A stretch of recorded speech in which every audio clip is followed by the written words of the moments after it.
Friends welcome back to my channel.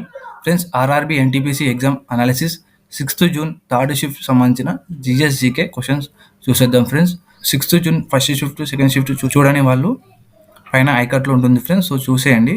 So ఆ video చూసి ఈ వీడియో చూడండి ఫ్రెండ్స్. సో ఎందుకంటే ఆ షిఫ్ట్లో వచ్చిన క్వశ్చన్స్ కొన్ని ఈ షిఫ్ట్లో కూడా రిపీటెడ్ అవుతున్నాయి. సో నేను ఈ వీడియోలో ప్రతి షిఫ్ట్లో నేను వచ్చిన క్వశ్చన్ అండ్ ఆన్సరే కాకుండా ఆన్సర్కి సంబంధించిన ఇంకా ఎక్స్ట్రా కంటెంట్ కూడా చెప్పడం జరుగుతుంది. ఎందుకంటే ఇంకా రాయబోయే ఎగ్జామ్స్ వాళ్ళకి చాలా యూస్ఫుల్ అవుతుంది. ఎవరైనా ఫస్ట్ టైం వీడియోని చూస్తున్నట్లయితే వీడియోని ఇప్పుడే లైక్ చేయండి ఫ్రెండ్స్. సో అదేవిధంగా ఛానల్ని సబ్స్క్రైబ్ చేసుకోండి. ఆర్ఆర్బి ఎన్టీపీసీ అనాలిసిస్ గురించి ప్రతిరోజు మనం చెప్పుకోవడం జరుగుతుంది. మిస్ కాకుండా ఉండాలంటే వీడియో సబ్స్క్రైబ్ చేసుకోండి. RRB NTPC analysis 6th June third shift. ఒకటో ప్రశ్న ఫ్రెండ్స్, బిల్ తిరుగుబాటు ఎప్పుడైంది? బిల్ తిరుగుబాటు ముఖ్యంగా 1818 నుండి 1831 మధ్య జరిగింది. సో మన ఎక్స్ట్రా కంటెంట్ కూడా చెప్పడం జరుగుతుంది ఫ్రెండ్స్. సో ఎందుకంటే నెక్స్ట్ రాయబోయే వాళ్ళకి చాలా యూస్ఫుల్ ఉంటుంది. ఈ తిరుగుబాటు బ్రిటిష్ భూమి మరియు పన్నుల విధానాలపై వ్యతిరేకంగా జరిగింది. ఇది పశ్చిమ భారతదేశంలోని బిల్ గిరిజన సమూహాలు ప్రారంభించిన తిరుగుబాటుగా గుర్తించబడింది. బిల్లు తమ సాంప్రదాయ నాయకత్వంలో పరిపాలనను తిరిగి స్థాపించడానికి మరియు బ్రిటిష్ పాలనా వ్యవస్థకు వ్యతిరేకంగా తిరుగుబాటు చేశారు.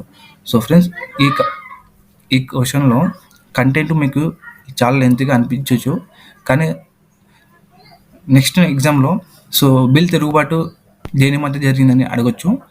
ఇప్పుడు వచ్చేసి ఎప్పుడైందని అడిగినాడు కాబట్టి మనకి 1818 నుండి 1831 మధ్య జరిగింది. కానీ నెక్స్ట్ క్వశ్చన్ మాత్రం ఎవరి మధ్య జరిగిందని అడగొచ్చు.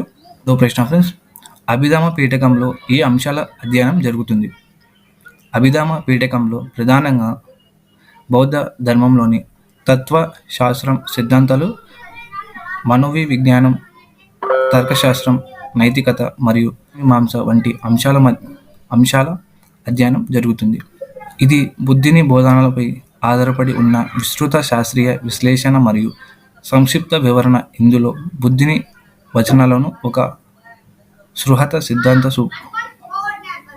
రూపంలో వ్యవస్థీకరించి వివరించారు. ఓ ప్రశ్న ఫ్రెండ్స్, శక్తికి సంబంధించిన ఎస్ఐ ప్రమాణం ఏమిటి? శక్తికి ఎస్ఐ ప్రమాణం జౌల్. సో ఎస్ఐ యూనిట్ అంటే జౌల్ ఫ్రెండ్స్. సో ప్రతి ఎగ్జామ్లో ఈ యూనిట్ గురించి అడగడం జరుగుతుంది ఫ్రెండ్స్. సో చూసుకుని వెళ్ళండి ఫ్రెండ్స్.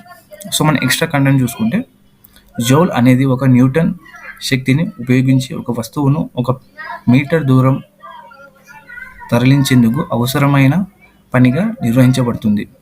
దీని శక్తి యొక్క ప్రమాణంగా అంతర్జాతీయంగా అంగీకరించారు. 4వ ప్రశ్న ఫ్రెండ్స్, ప్రధానమంత్రి యొక్క ఆర్థిక కార్యదర్శి ఎవరు? ప్రధానమంత్రి ముఖ్య కార్యదర్శి శ్రీ శక్తికాంత్ దాస్. సో ప్రధానమంత్రి కార్యదర్శి వచ్చేసి శక్తికాంత్ దాస్ ఫ్రెండ్స్. మనకు అదే విధంగా ఎక్స్ట్రా కంటెంట్ చూసుకుంటే, ప్రధానమంత్రి సలహాదారు వచ్చేసి శ్రీ అమిత్ ఖర్రే. తదితర సీనియర్ అధికారులు శ్రీ తరుణ్ కపూర్. జాతీయ భద్రతా సలహాదారు వచ్చేసి శ్రీ అజిత్ డోబల్. ఈయన వచ్చేసి కార్యనిర్వాహక బాధ్యతలో ఉన్నారు.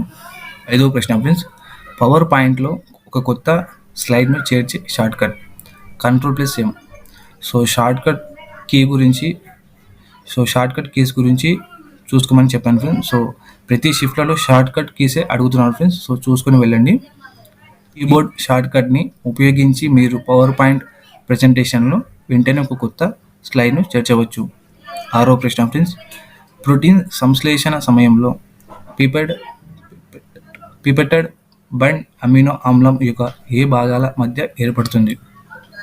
ప్రోటీన్ సంశ్లేషణ సమయంలో ఒక అమినో ఆమ్లంలోని కార్బాక్సిల్ గ్రూప్ మరియు మరొక అమినో ఆమ్లంలోని అమినో గ్రూప్ NH2 మధ్య పిపెటెడ్ బాండ్ ఏర్పడుతుంది.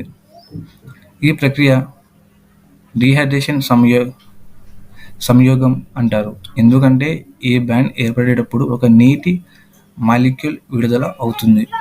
7వ ప్రశ్న friends, the leadership legacy of Narendra Modi అనే పుస్తకాన్ని ఎవరు రాశారు? ఆర్ బాలసుబ్రహ్మణ్యం గారు రచించారు friends. Power within the leadership legacy of Narendra Modi అనే పేరు కలిగి ఉంది. ఈ పుస్తకంలో ప్రధాని నరేంద్ర మోడీ నాయకత్వశాలిని, విలువలపై ఆధారిత పాలనను మరియు అభివృద్ధి దృష్టికోణాన్ని విశ్లేషించారు. అభివృద్ధి దృష్టికోణాన్ని విశ్లేషించారు.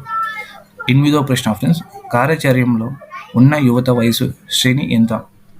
సాధారణంగా 15 నుంచి 29 సంవత్సరాల వయసు గలవారిని కార్యాచరణలో ఉన్న యువతగా పరిగణిస్తారు.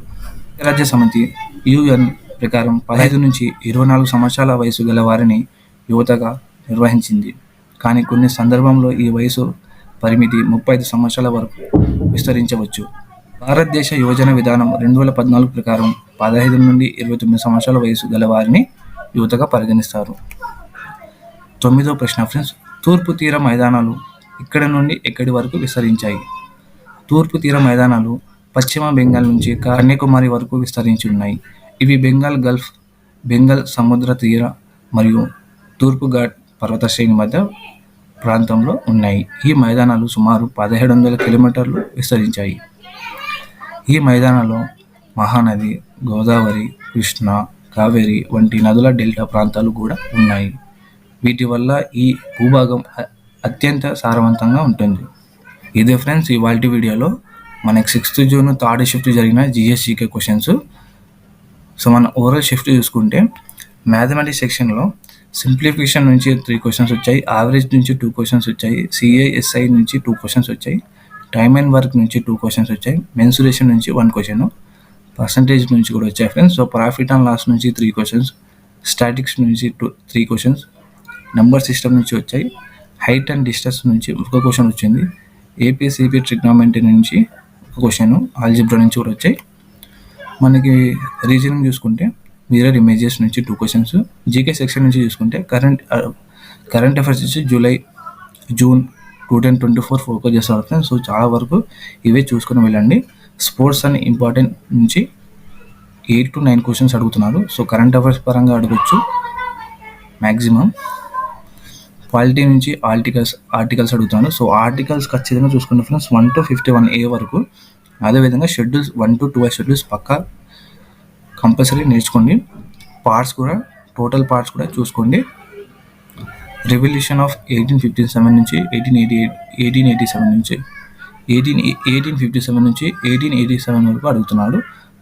పొలిటికల్ సైన్స్ క్వశ్చన్స్ అడుగుతున్నాడు. ప్లానింగ్ కమిషన్ నుంచి, కంప్యూటర్ నుంచి ఎక్కువ షార్ట్ కట్ కీసే అడుగుతున్నాడు friends. So shortcut keys బాగా నేర్చుకొని వెళ్ళండి. రీజనింగ్ సెక్షన్ చూసుకోండి. కోడింగ్, డీకోడింగ్, సిరీస్ 4 క్వశ్చన్స్ అడుగుతున్నాడు. సిరీస్ నుంచే బ్లడ్ రిలేషన్ నుంచి 2 క్వశ్చన్స్, సెట్టింగ్ అరేంజ్మెంట్ నుంచి, అనాలజీ నుంచి 2 క్వశ్చన్స్. అదేవిధంగా మనకు మిరేజ్ ఇమేజెస్ నుంచి 2 క్వశ్చన్స్. సో మనకు ఓవరాల్గా చూసుకుంటే shift maths and reasoning easy to moderate అడుగుతున్నాడు. జీకే క్వశ్చన్స్ మాత్రం మోడరేట్ టు టఫ్ అడుగుతున్నాడు ఫ్రెండ్స్. సో పేపర్ మాత్రం కొద్దిగా మోడరేట్ వస్తుంది. ఈ వీడియోకి సంబంధించిన PDF కావాలంటే టెలిగ్రామ్లో జాయిన్ అవ్వండి ఫ్రెండ్స్. సో టెలిగ్రామ్ లింక్ వచ్చేసి కింద డిస్క్రిప్షన్లో ఇవ్వడం జరిగింది. సో మీరు టెలిగ్రామ్లో జాయిన్ అవ్వతే నేను అక్కడ అప్లోడ్ చేయడం జరుగుతుంది ఫ్రెండ్స్. సో చాలా యూస్ఫుల్ అవుతుంది నెక్స్ట్ రాయబోయే వాళ్ళకి. సో వీడియో నచ్చితే ఖచ్చితంగా లైక్ చేయడం మాత్రం మర్చిపోద్దు ఫ్రెండ్స్. సో ఫ్రెండ్స్ ఈ వీడియో కానీ నచ్చినట్టయితే ఖచ్చితంగా సబ్స్క్రైబ్ చేసుకోండి. అదేవిధంగా షేర్ చేయండి ఫ్రెండ్స్. టెలిగ్రామ్లో కూడా జాయిన్ అవ్వండి ఫ్రెండ్స్. సో టెలిగ్రామ్లో నేను ఈ వీడియోకి సంబంధించిన PDF అప్లోడ్ చేయడం జరుగుతుంది. అదేవిధంగా మీకు ఏమైనా డౌట్ ఉంటే ఇన్స్టాగ్రామ్లో కూడా అడగచ్చు ఫ్రెండ్స్. సో ఇన్స్టాగ్రామ్లో కూడా ఫాలో చేసుకోండి. Thank you so much.